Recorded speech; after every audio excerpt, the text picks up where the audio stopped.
I apologize for last week. We had 2 meeting schedules. The first one, we had a slight conflict with the judicial branch, and so we had to cancel that. And the second one, the DOL, the Department of Labor, was they didn't get us their presentation. They couldn't get it in time, so we just went ahead and canceled that. We rescheduled that meeting for next Thursday lunch with the Senate so that we can have a joint meeting there. And we'll get their materials. And that's a reminder to everybody that one of the rules is that we would like your testimony, any testimony in this committee, we'd like it at 24 hours in advance at least. We're very lucky to have Cindy back this year. She had a really tough year last year with all the work that we gave her. So this year I would really like to make sure that we get the presentations and testimony in a timely manner that would be helpful for her. With that, we'll go ahead and first, Eddie, can you introduce any your new staff members, please, to this committee? I'll call on Elena to introduce ourselves. Yeah, everybody. My name is Eddie Pinner. I was always on the screens last year. This is my first time to be in person in this committee. It's nice to be here. From Legislative Research, Eric Adele, who staffed this committee with me last year, has left the agency and actually moved out of state. And so we have Elena from our office staffing as well. I'll have her just briefly introduce herself here. Thank you, Mr. Chairman, members of the committee. My name's Elena Rudder, and I am a research analyst at the Legislative Research Department. This is my second session, but my first time with this committee. I'm happy to be here. Thank you. Welcome. Thanks. Thank you, Mr. Chair.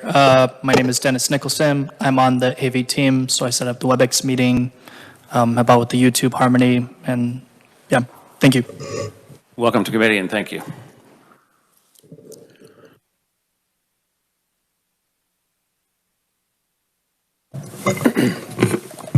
My name is Kyle Hamilton. I'm with the revisor's office. I am not replacing Charles. Charles will be your lead revisor for the session as he was the year previous. He couldn't make it to today's meeting, but I will be assisting both Charles and you guys with all of your work this session. I'm looking forward to it. Thank you. Thank you and welcome back. First item on the agenda is request for bill introductions, and we do have a bill introductions from the Department of Commerce.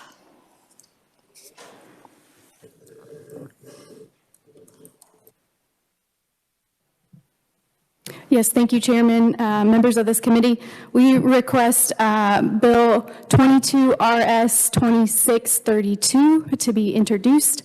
This is attracting powerful economic expansion, or what we're calling the APEX bill.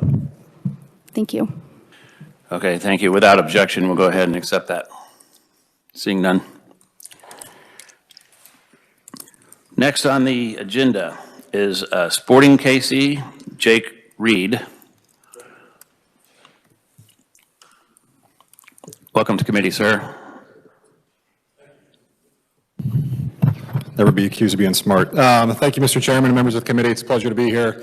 Oftentimes we work with Federico and Durr, so either John or Stephen are present. I'm not sure if I'm an upgrade or a downgrade. I'll leave that up to you all. But today I really want to talk about what we're doing in Wyandotte County, as well as talk about a little bit of the World Cup bid for 2026. I'd also like to say hi to Ree, who has probably thought he was done listening to me speak from his time in Sporting Kansas City, yet here we are, so good to see you again.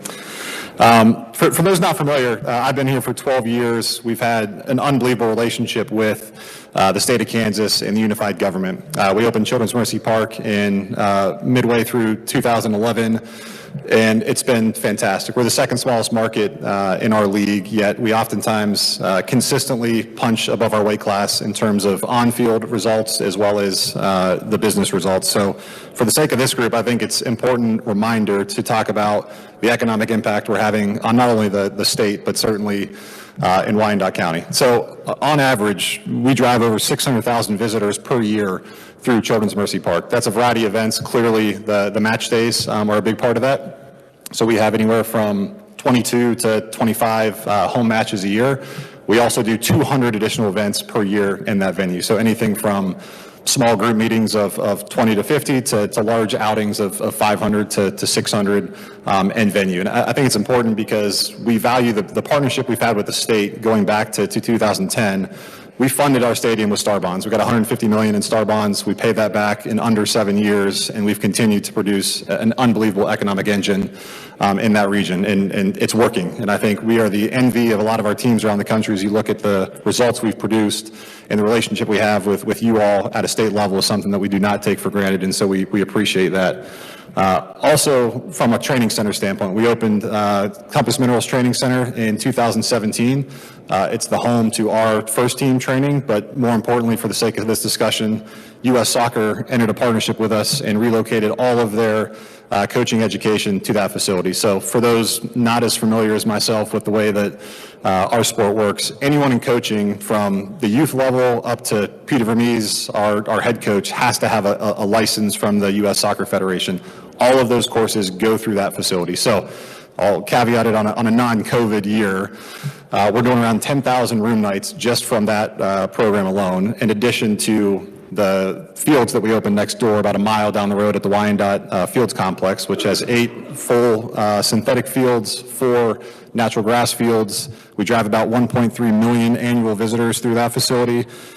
Ultimately, those 3 areas that I mentioned, the stadium, the training center, the Fields Complex, those are all within about a mile radius out there in the Village West region, have had a tremendous impact on the region, and we're extremely proud to continue to stand here in front of you all and thank you for your efforts, and just remind you that it is working in that area due to public-private relationship, and we're excited to continue coming out of COVID and getting back to quote-unquote a normal year.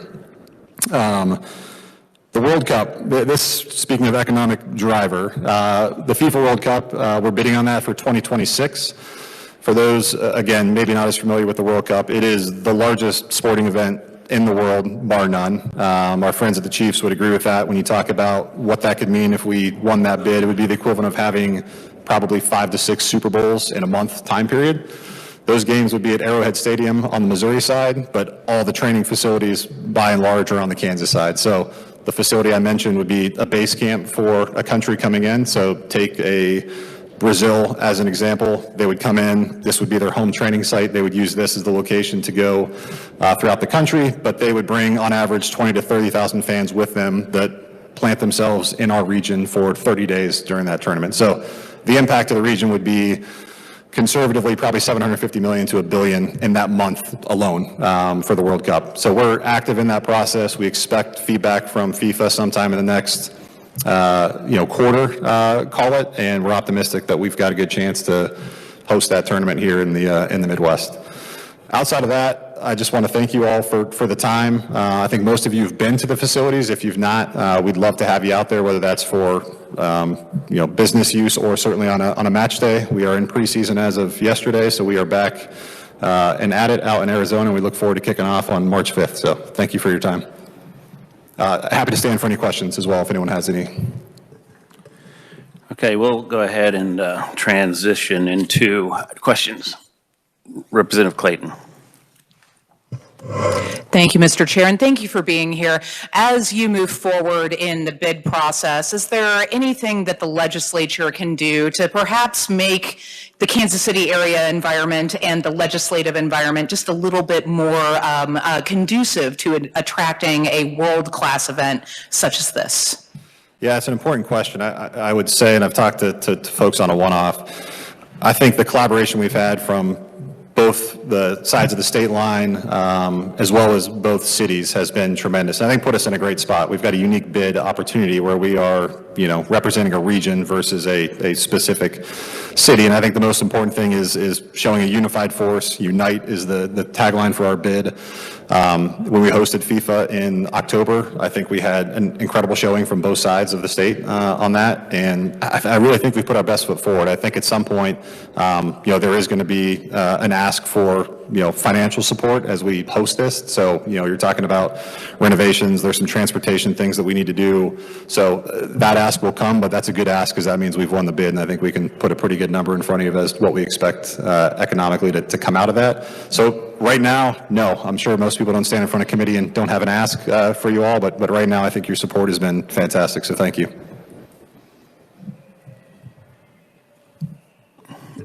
Representative Chu, this is your chance to get back at him. I've been waiting for this for a while. For those of you who aren't aware, I started off my career with Sporting KC, actually. I spent 3 years as a performance analyst under Coach Vermees, won an MLS Cup there as a very minor part, but I have nothing but good things to say. My question for you is putting you on the spot quite a bit. I know our starting striker just went down for the year, so if you have any nuggets you want to drop on a new striker who can score 20 goals for us, that would be great right now. Yeah, we're active in the market, as you can appreciate. So we appreciate the question. We had a great year last year. It never ends like it does unless you're raising a trophy like we did together in 2013. But I think we've got a good roster coming back. We're a piece or two away, so stay tuned. I can't go on public record with that one yet.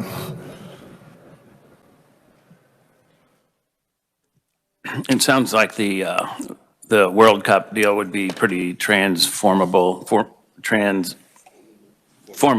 to the to the area. You mentioned that there was going to be some things that you're going to need from us. Can you give us an idea of what kind of things are being talked about so we can kind of start that process just in case? Yeah, I think transportation and infrastructure is probably the biggest one, right? I think from FIFA's standpoint, you got to imagine that they're used to a lot of these European tournaments, right, where there's rail systems, public transportation is readily available. I think one of our benefits to use that against them is the ease of access to get everywhere, right? So actual miles on a map may look more than it does in New York or LA, but ease of getting there is significantly better for us. So one of the things they require is free access from the city center to the stadium as well as the training sites for fans to travel back and forth, right? So there's going to be a pretty significant lift on that public transportation and infrastructure required. So I think it's things like that. I think we do pretty well in terms of where we are on hotel rooms within the region. I think training centers are one of the strengths of our bid right now. Arrowhead is a great venue because I think it's the 5th largest in the bid amongst everyone in the country. I think really the transportation piece is probably going to be the biggest one from a state level we would potentially look for some help on.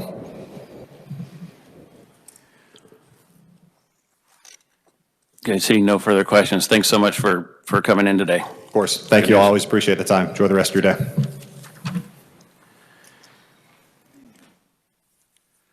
All right, so next on the agenda, presentation on Star Bonds financing program. Andy, thanks.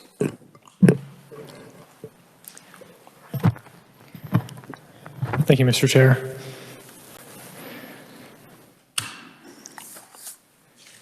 Okay, so this is the second in our relatively new series of economic development incentive evaluations that the legislature instructed us to begin doing. The first was the Angel Investor Tax Credit Program, and we anticipate releasing a third, probably next month, on the industrial revenue bonds property tax exemption.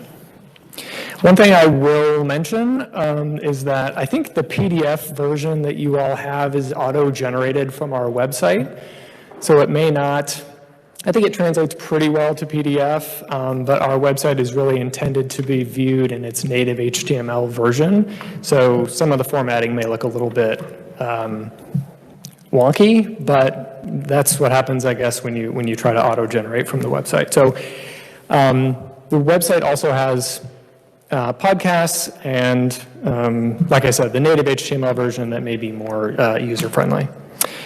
But that being said, so this, as I mentioned, is the second of our economic development incentive evaluations, and state law, the state law that directs us to do these, gives us quite a bit of leeway in how we approach each individual evaluation.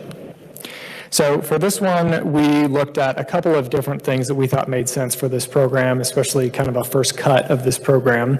And you can see those on page 2 in the introductory section. The two questions that we answer here are, do current Star Bond attractions satisfy the Department of Commerce's tourism-related goals? And the second is, how long will it take the state to break even on tax revenue, and specifically sales tax revenue, that it gave up supporting 3 selected Star Bond attractions? I will get to the answers to those in a minute, as well as kind of the logic behind those as I get into the meat of the report. But if you turn with me to page 3, I'd like to go over some high-level background information about the Star Bonds program. I know that there was a lot of discussion about this program in the last session, so there's probably quite a bit of baseline familiarity, but I thought a little bit of brushing up on the background would be helpful. So you can see there on page 3 that the legislature first authorized this program in 1993, and it's an economic development tool. It allows local governments to use bond proceeds, star bond proceeds, to finance tourist attractions within development districts that they create. And the star bond proceeds are really intended to be used for things like property acquisition, site preparation, and infrastructure costs. And then the Department of Revenue uses part of the state and local sales tax revenues that are generated within the district to repay the bonds.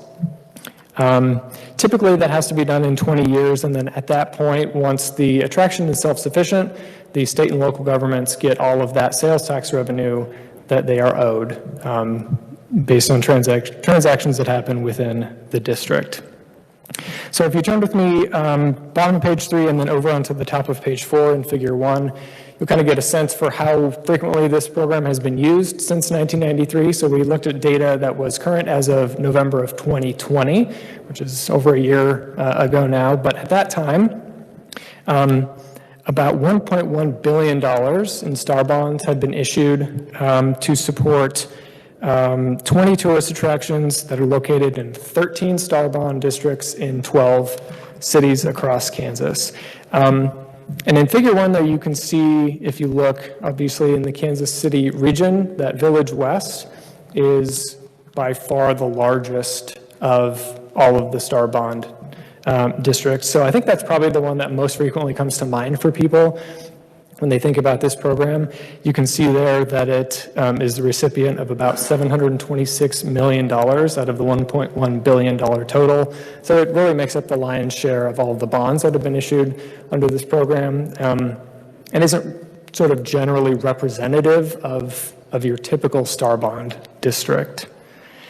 You'll see at the bottom of page 4 and then spilling on to page 5 that we looked around as part of this evaluation, as we're required by statute to do for other states that have similar programs. We found that there are 2, Illinois and Nevada, that appear to be based pretty explicitly on Kansas program. Kansas was the first state in the country to have a program like this, to our knowledge, but neither of those states appears to have used their program since 2010, as far as we could tell.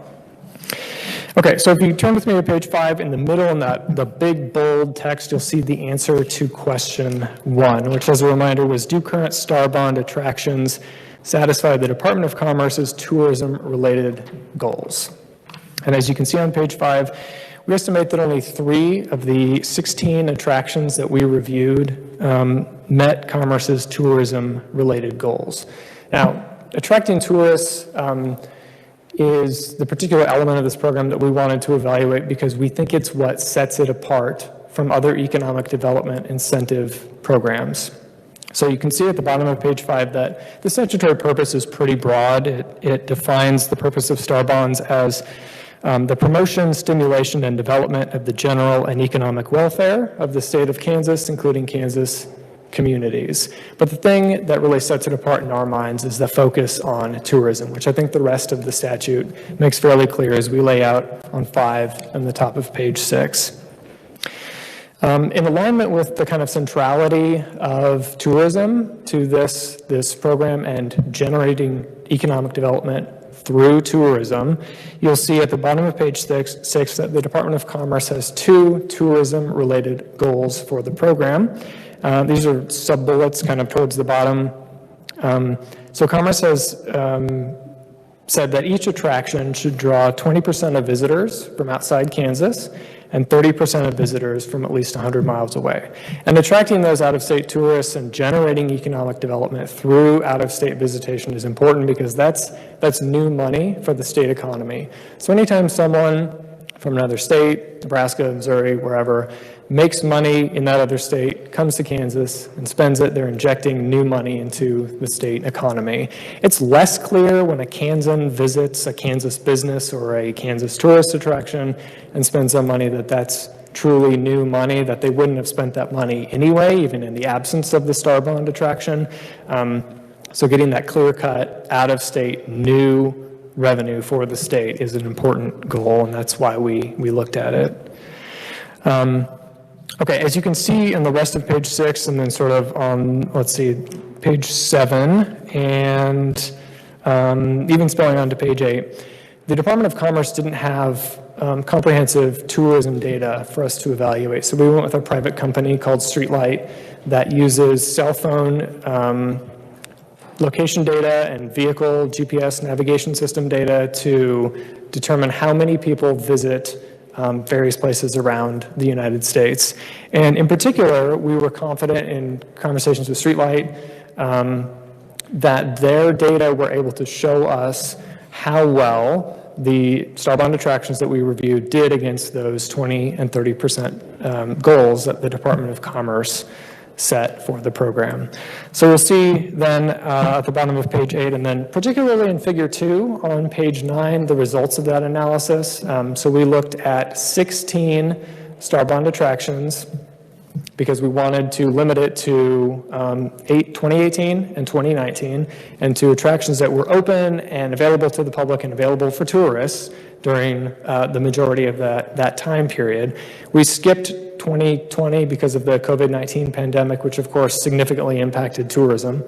So we wanted to get kind of a pre-COVID look at how these attractions were doing. That left 16, and of those 16, we found that 3 met the Department of Commerce's tourism-related goals in one or both years that we reviewed. So you can see there in figure 2, the Kansas Speedway and Topeka Heartland Park met both goals in both years.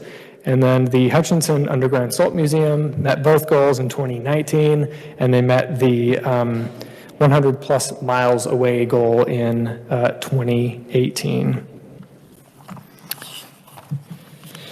If you skip with me to pages 10 and 11, you'll see in figure 3 there that we have some context for what these percentages mean.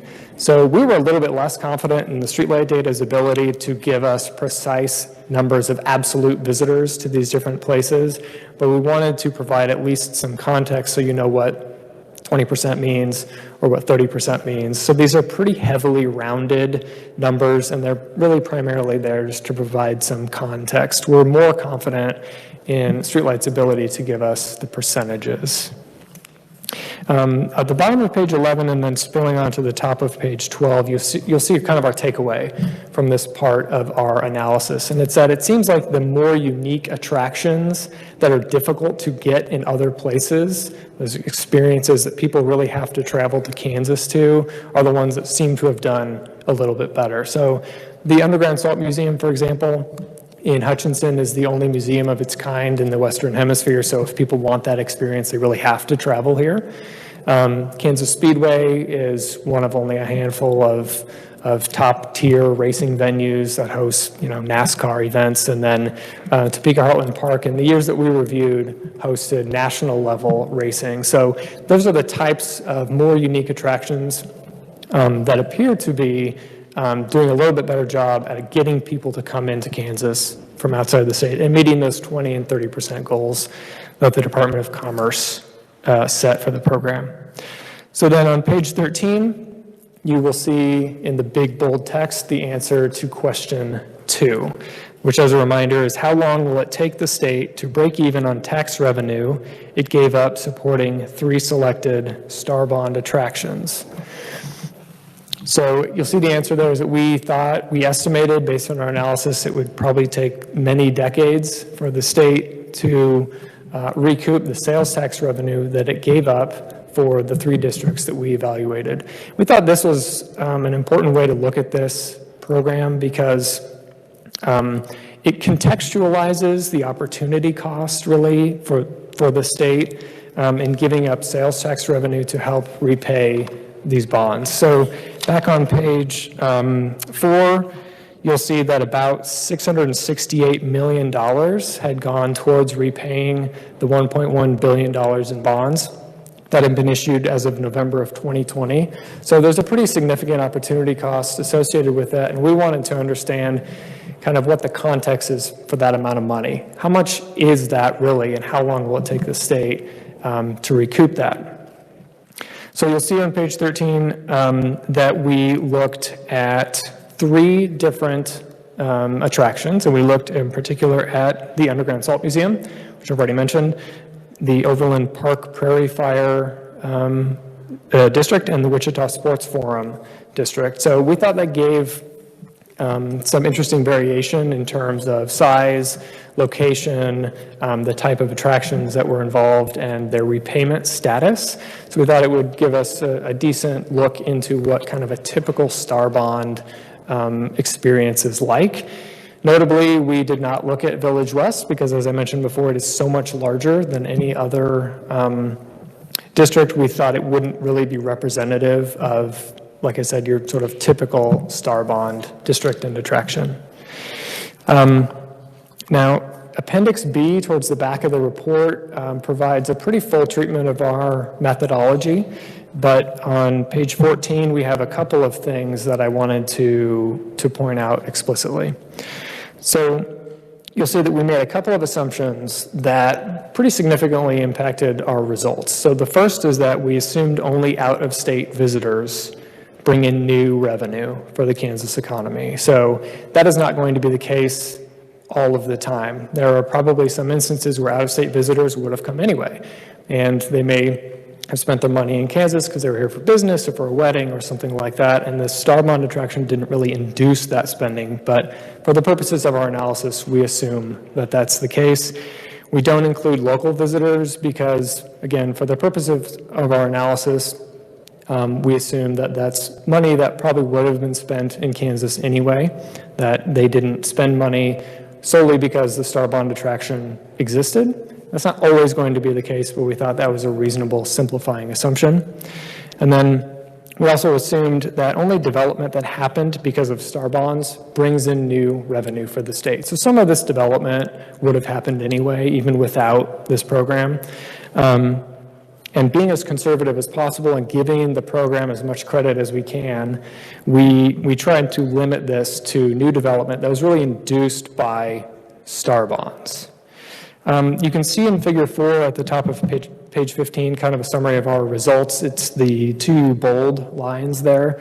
We have minimum and maximum break-even years, and the reason that there's a range is because we can't be sure exactly what will happen, obviously, in the future, and we can't be sure exactly what would have happened in the counterfactual scenarios that we were considering. In other words, if Star Bonds didn't exist, what the world may look like and what these districts may look like. So we had a couple of different what we thought were reasonable scenarios that we looked at. And less important really than the specific years that are listed here is kind of how far out they are. So the further out they go, the longer it will take the state to recoup the sales tax revenue that it gave up, and the less strong the investment probably is from the state's perspective. So you can see there that of these three, the Wichita Sports Forum is the closest in terms of time, and then the Hutchinson Underground Salt Museum is sort of the furthest out in terms of time, and that's kind of the way to look at it, I would say. You can see on pages 15, 16, 17, and actually through to 20 and 21 that we have a lot more detail about these particular districts. We have some maps of the districts and a little bit more information about what in particular drove the results of our analysis. And then on page 21 at the bottom, you can see we had a couple of recommendations that came out of this. So the first one was to the Department of Commerce, and it was that they use Star Bond District's visitation data to evaluate whether the program is meeting its goals, and then importantly, shape future decisions using that information about whether to approve proposed attractions. We also had one for the legislature just to consider, which is maybe amending statute to clarify the program's goals, like if there are particular benchmarks that the legislature would like attractions to hit, maybe in terms of out-of-state visitation, for example, that could be added to statute. Or if the legislature is okay with this program being primarily used to finance local amenities that aren't meeting those 20 and 30% goals that are mostly local visitors and are providing local amenities, that could be something to clarify as well and maybe reduce the focus on tourism. And with that, that's a brief overview of our analysis and what we found, and I'm happy to answer any questions.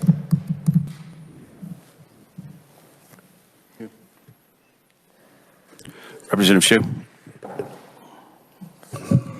Thank you, Mr. Chair. And thank you for your presentation. I'm trying to square kind of what my expectations are versus the streetlight data, the percentage data. And I guess my first question, just to understand streetlights methodology a little bit better, is do they have any way, do you know, of excluding probable employees?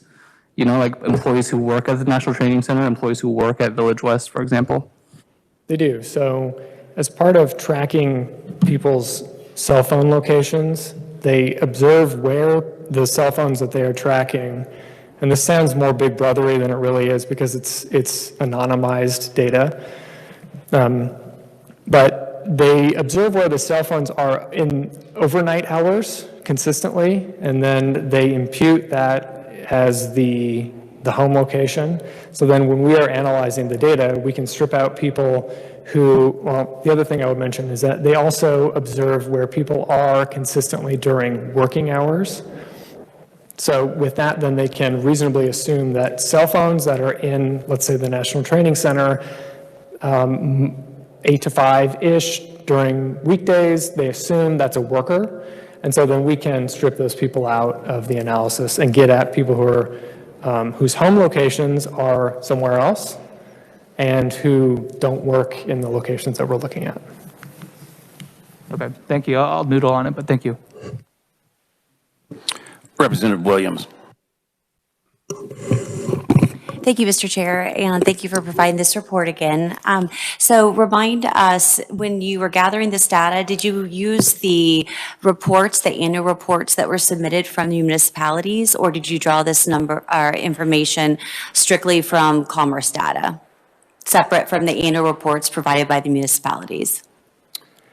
So we, and I think I saw Bob North here, so I don't know if he may be a better source of information about particularly commerce information, but when we talked to commerce and we reviewed the annual report that they produce for this program, and that reports the information that they are getting from municipalities, and it was not sufficient for us to do this type of analysis. It was not every municipality provided information to the Department of Commerce to include in the report. Some of it was like percentage change over time rather than an actual number of visitors. They did not have comprehensive information available to us that they had received from municipalities. So to our knowledge, this is the first time that a comprehensive and objective data set has been reviewed for this program.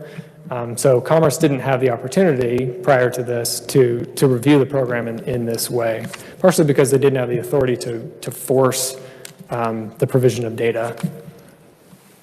Okay, and the last question is, I know in the response from the Department of Commerce, they really questioned the methodology that was done through the legislative post-audit work. Would you like to take a few minutes to describe why arguably you stand by your methodology? And you already touched on it briefly with the street light, but I think you actually answer some of the questions or concerns that were shared by Department of Commerce that are in this document. So I wanted to give you an opportunity to rebut or to answer the methodology is not sound. So we have printed in the report the agency response, which includes, as Representative Williams mentioned, what the Department of Commerce submitted for inclusion in the report. We also have our response to the agency response in that same appendix. And as part of that, so there's information there that anyone could review if they're interested in getting into this in a little bit more detail.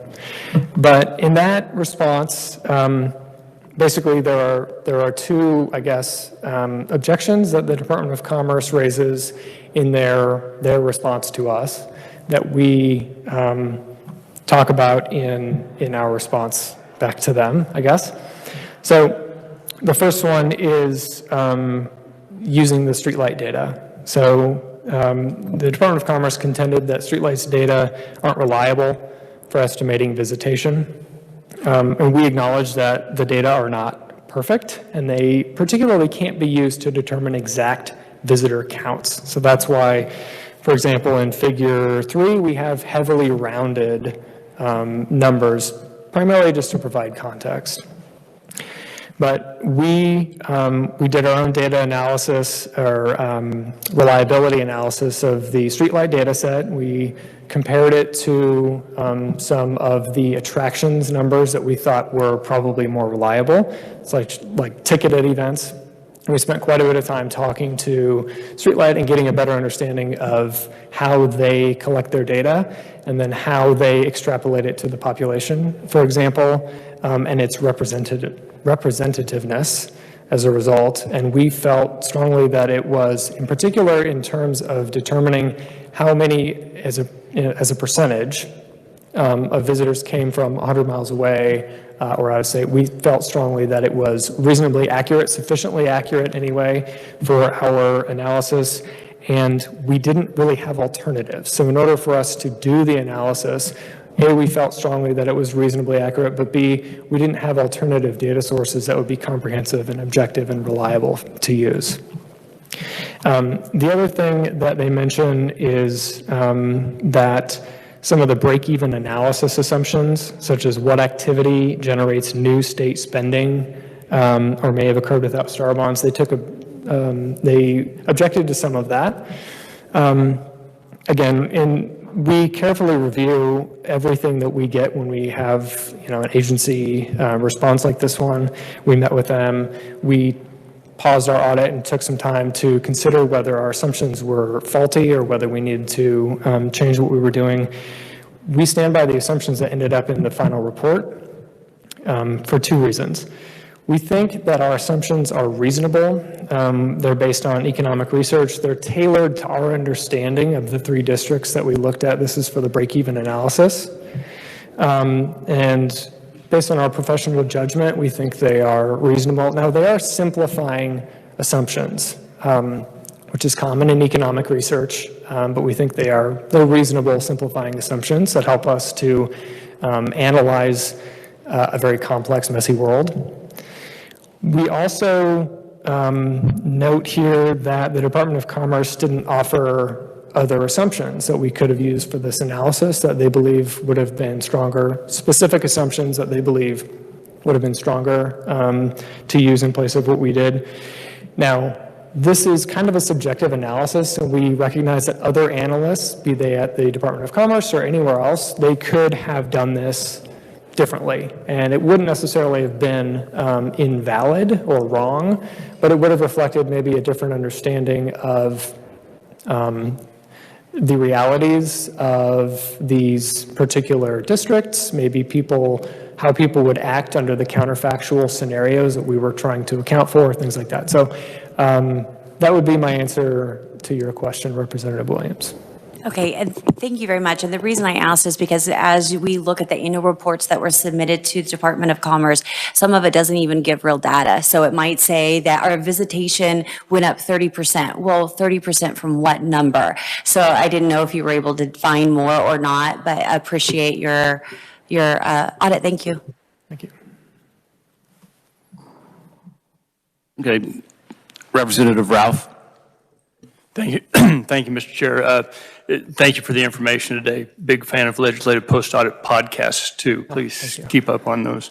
Did I understand what you were just saying about the streetlight data, that that was really the only alternative you had for use to be able to move forward and do this particular audit? It was. In terms of finding a data source that was comprehensive and reliable, that was what we found. We talked to some local governments, and we talked to the Department of Commerce. We talked to some other private companies as well, and we looked around for a while to try to find some objective, reliable data, comprehensive data, to Representative Williams' point. And this is, we felt, our best option. Okay, and I guess that's if I can ask, I guess that's my piece. At this point, your alternatives were either report back that you can't do the audit because there isn't information available, or rely on the next best thing, which was the streetlight data. Is there something you can point me to that would tell me why, even in that instance, the streetlight data was in fact sufficiently accurate or dependable to do the audit? Yes, I think that's a good general characterization of our position in order to look at tourism, which we thought was an important element of this. We didn't have to look at tourism, but we thought it was sufficiently important that we wanted to try to find a data source that would allow that to happen. In order to do that, we felt like this was our best option.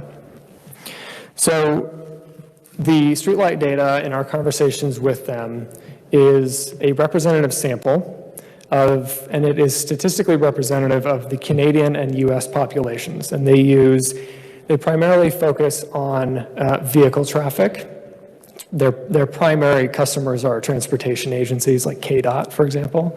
And they use KDOT traffic counters and other traffic counters around the United States in order to determine the representativeness of the data that they are collecting. So not everyone has cell phones, for example, or smartphones with location services turned on.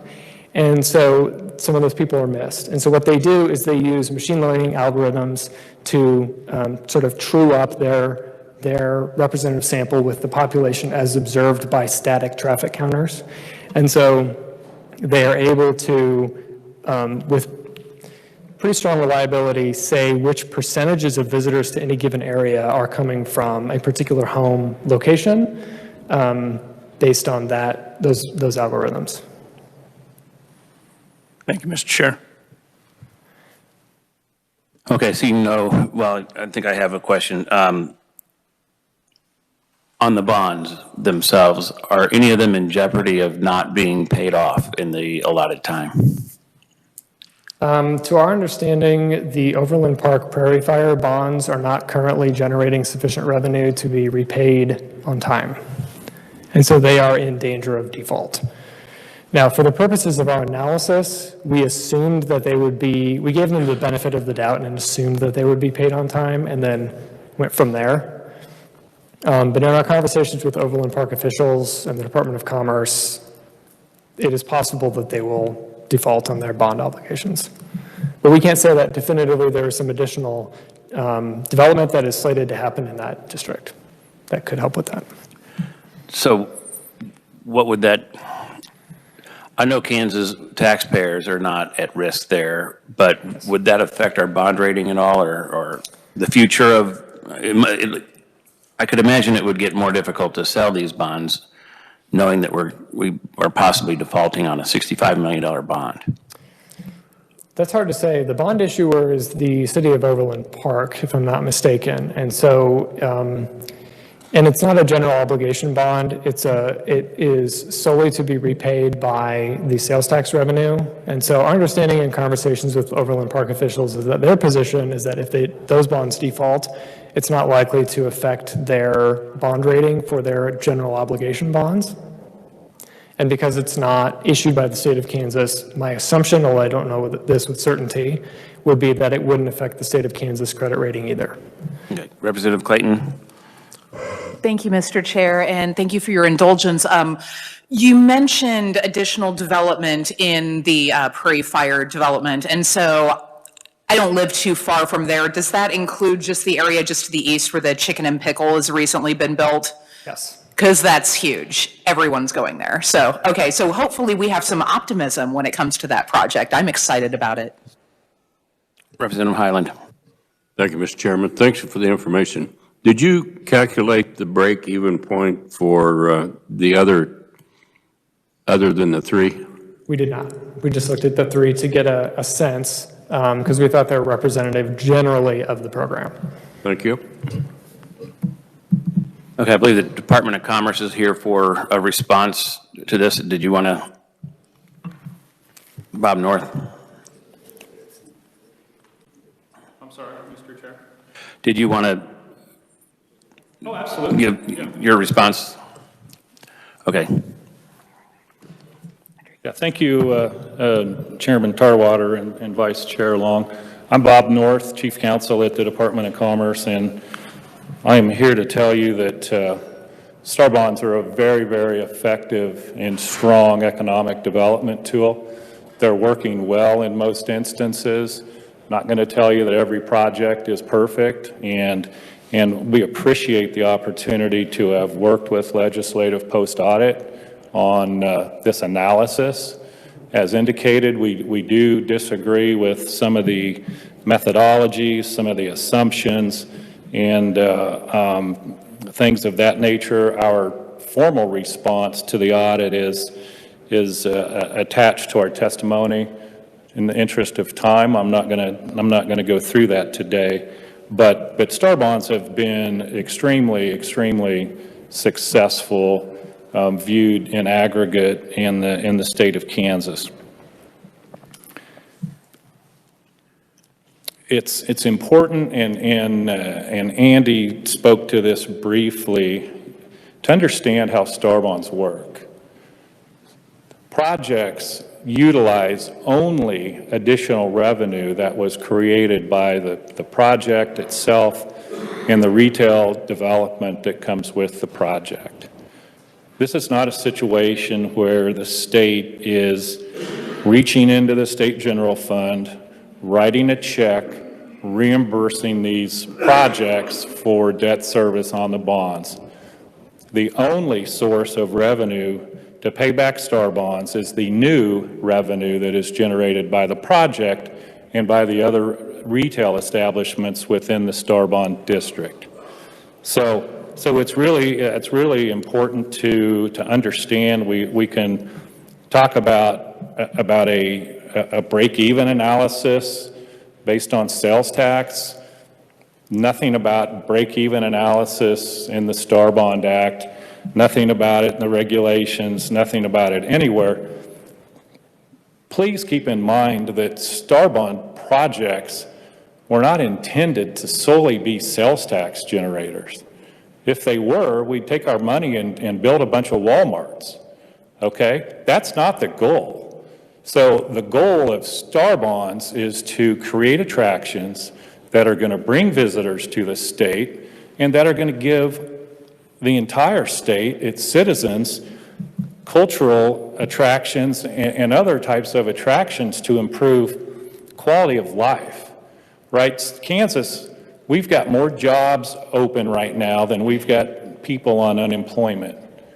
The state needs more people in the state, and we've got to find a way to keep the people that are already here from moving out of state. And quality of life is extremely important to achieving that goal. So it's in the statutory purpose of Star bonds is quality of life. So please keep that in mind as you are considering these issues.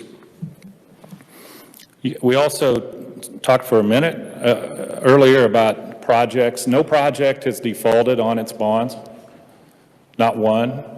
So is it possible that there might be a project that in 5 years or 10 years has problems making debt service?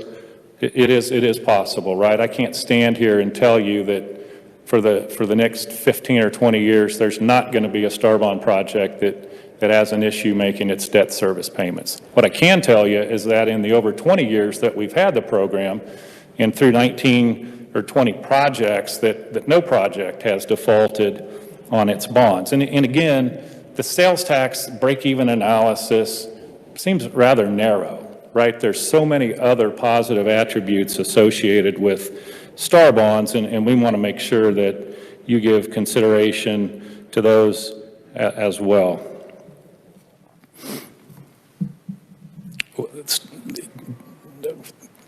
The aggregate of Star bond projects have created tens of thousands of jobs, leveraged billions of dollars of capital investment, have changed the face of Northeast Kansas and the region for good. I mean, if you go back and think about what Western Wyandotte County looked like prior to Star bonds passing, prior to the NASCAR track being built there, prior to Village West, that project alone brings the state general fund more sales tax dollars every year than all the rest of the projects put together take in sales tax to make debt service. So if you want to look at the economic impact, if you want to look at a break even, that single project pays for every other project in the state in terms of sales tax, if we want to focus narrowly on sales tax.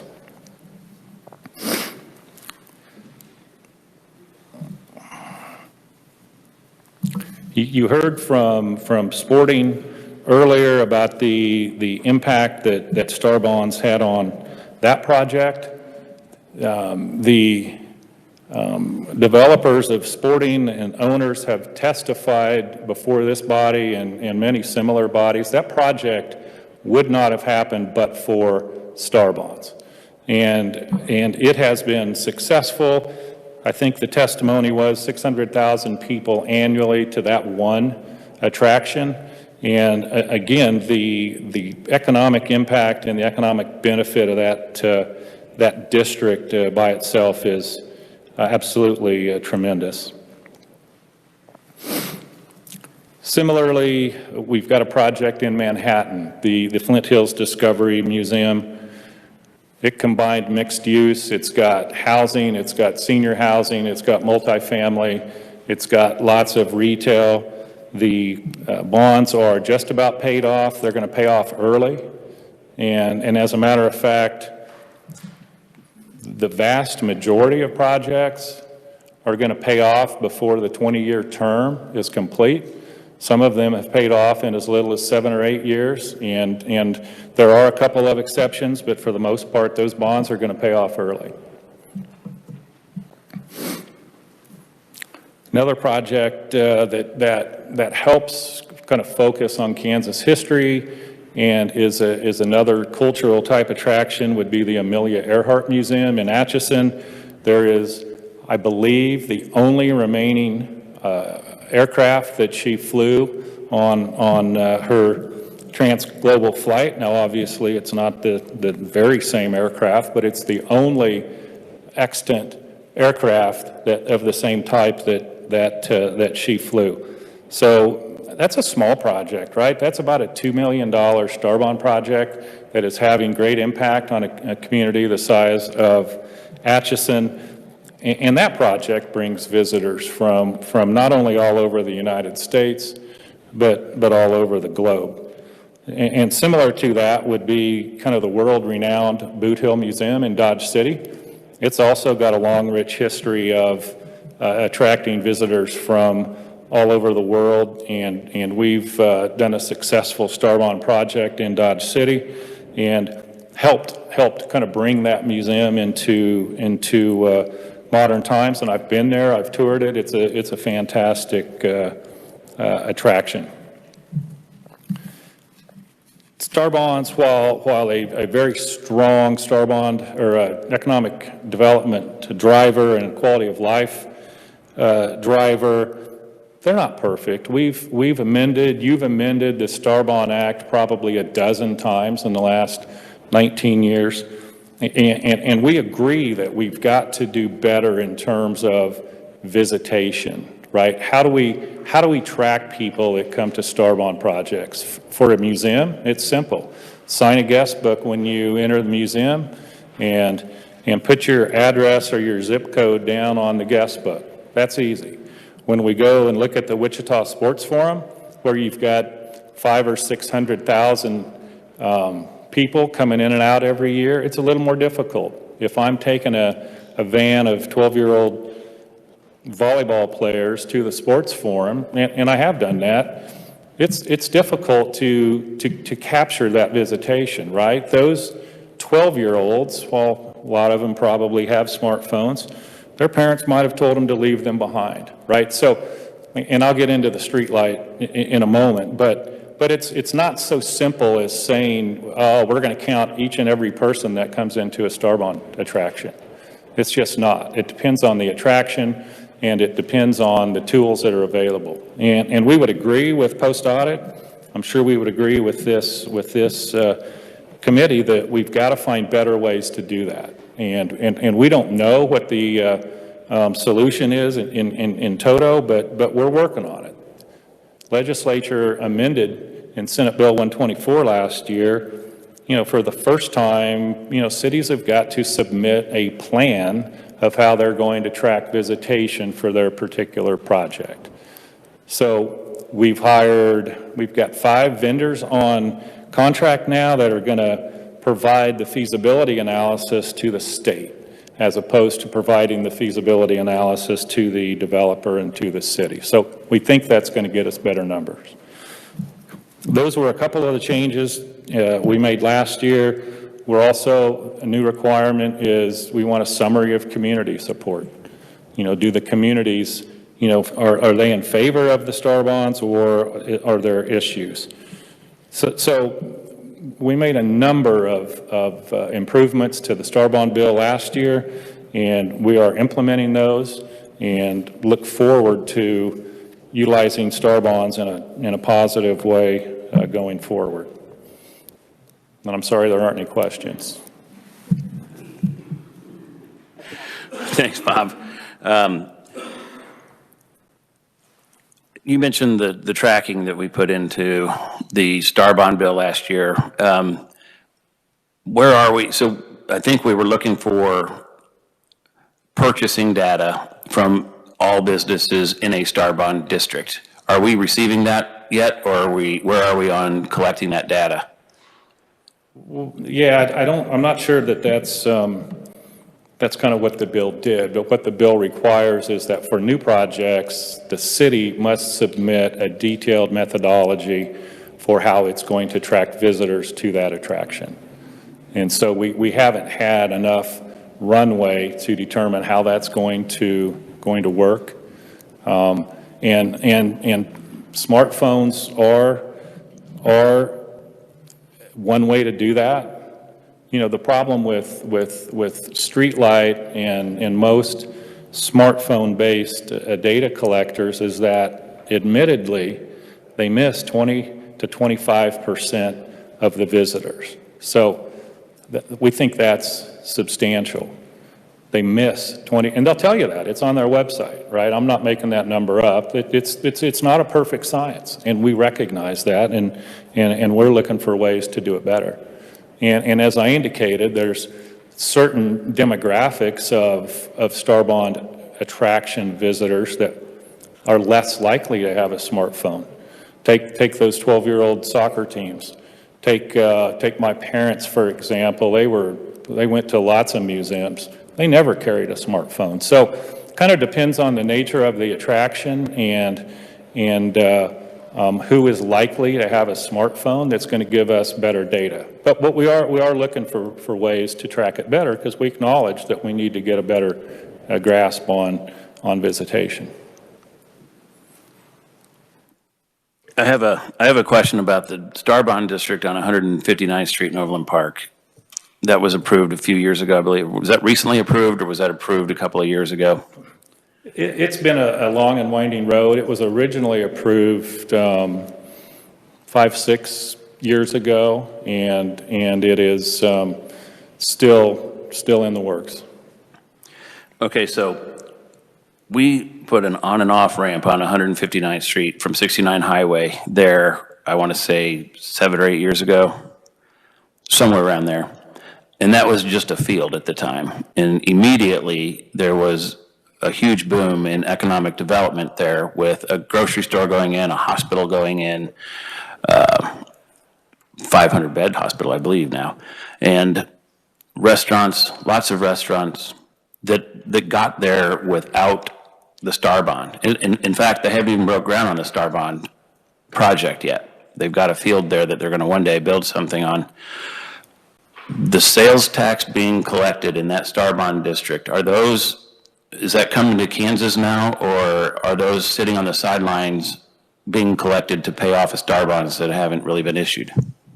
Yeah, I'm not 100% sure of that, but I'll find out and be happy to get back with you. And one of the major tax collectors there is a grocery store.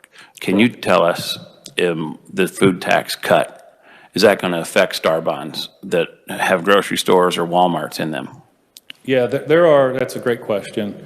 There are probably half a dozen districts where they've got a grocery store, or maybe they've got a super Target or stores like that. So in those districts, the reduction in sales tax could be relatively significant. So we are working on legislative fixes to try to hold those projects harmless. So you mean if we do reduce the food tax, it wouldn't take place in star bond districts? No, not at all, but there would be some type of transfer of an amount commensurate with the reduction in sales tax, so that the bondholders that bought those bonds would not have their collateral, their revenue stream diminished by result of eliminating the sales tax. Okay, Representative Williams. Thank you, Mr. Chair. So I wanted to go back to the idea of who's responsible if the bondholders should, or if there's a default. And Chairman mentioned that by law, the cities are not required to be held responsible for default. However, we know that communities such as Wichita, related to the ball field, the ball diamond, they do have approved by their city council the full faith and credit of their city is on the hook. The taxpayers are on the hook if they default, and they put money away in their reserve fund just in case of that event.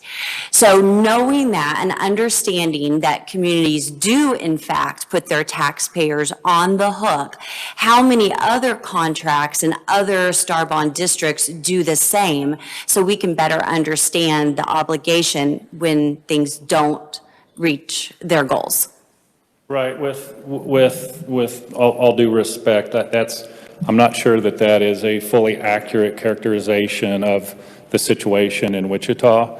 I think there is, on an annual basis, there might be some appropriation language that would be applicable in certain circumstances, but it in no way is a blanket guarantee or backstop for the star bonds.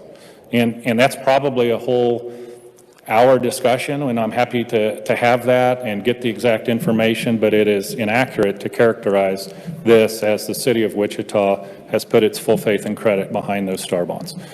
Yes, I'd love to have a discussion because I do have some of the documents that show the specific amounts that are set aside. My second question relates to phases. One thing that came to light during this legislative post audit is that there's a lot of phases for each of these districts. And sometimes these phases will pay off, and then there'll be an expansion to that district. And the first payoff ends up paying for the second one that can't fully fund itself, or the third one that even over a period of time just can't rise to funding itself. Do you have any estimation of how many projects have been expanded but have relied on their initial phases to fund them? If I understand the question correctly, it is how many separate attractions can be located in a single star bond district? No. Okay. No, so a star bond district can have a phase one where they have a boundary, and then that boundary is expanded through application, and then it can have its phase two, phase three. So for example, you might have a series of attractions in the first phase, and including entertainment or a hotel, and that sales tax is collected and used against the bonded interest payments.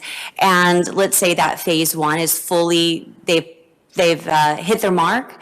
The first phase of those bonded interests are paid, and then the money then can be used if that district is expanded for a new attraction, and that new attraction within the larger district may not be able to sufficiently fund its sales tax through its own sales tax. So it's using the sales tax from the unexpired 20 years prior.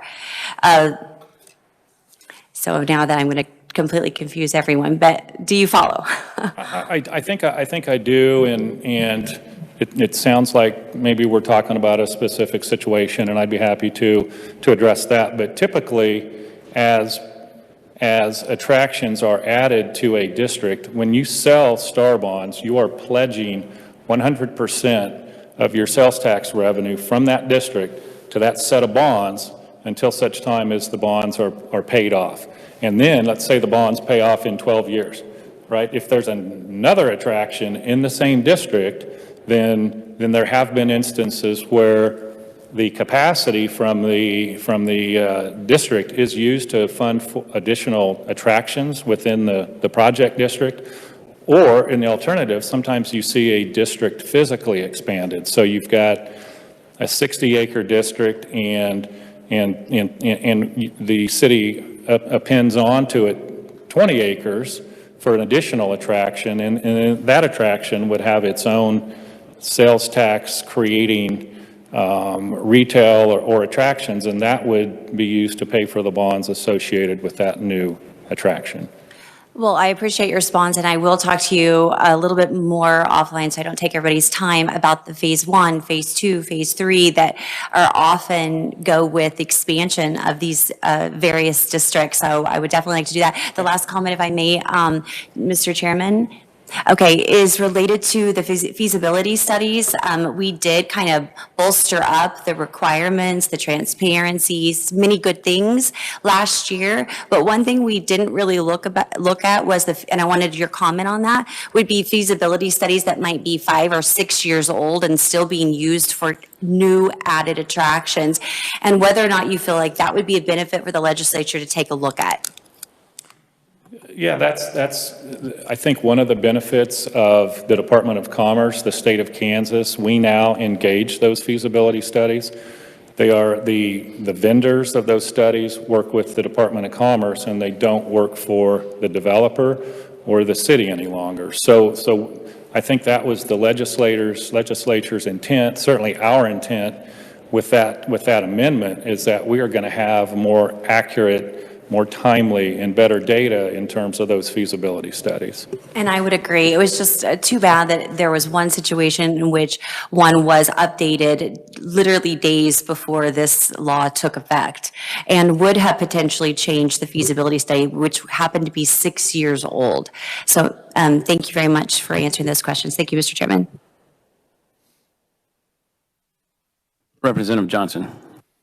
Thank you, Mr. Chair. And trying to get our arms around the data that's been in your presentation and the one before, while there are no doubt several assumptions that fall short on the post-audit one, did you all have some interaction with them, or would you, to help come up with measures that would be relevant to try and figure that out, in that sales tax is at least one important, although not the only, measure?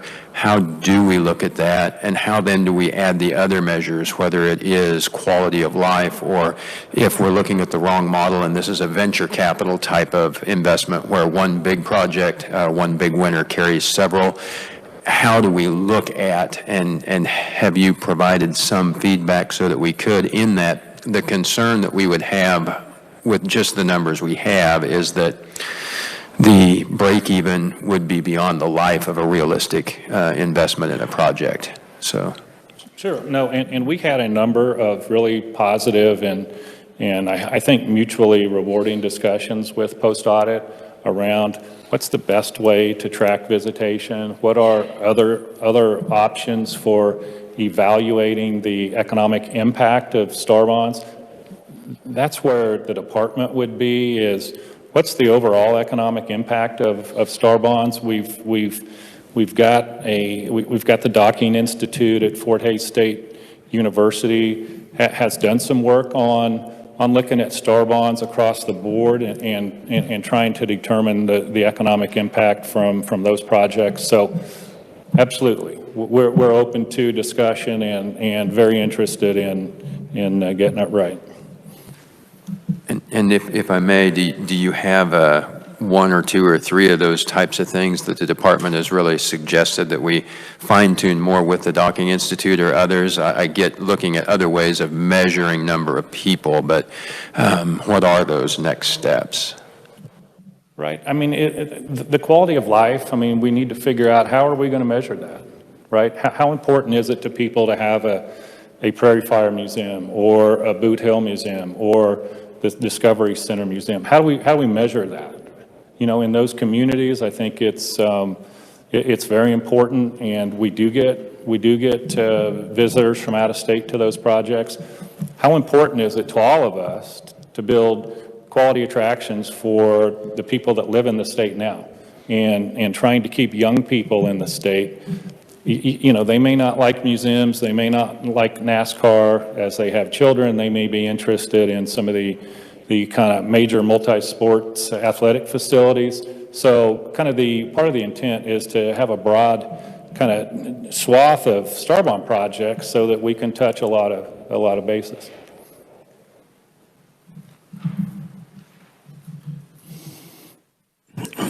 Okay, seeing no further questions or concerns, we'll let you go for now. Appreciate it. And committee. Thank you. The next thing on the agenda is a review of the Department of Labor audit on unemployment. We're going to postpone that because one of my New Year's resolutions is to end on time, and we would not. I know it's an attempt anyway. So we will not be able to give that the proper amount of time in the next 15 minutes. So we'll have to postpone that and come back another time. I was told, though, that there was one more bill introduction to do today. Mark Toom.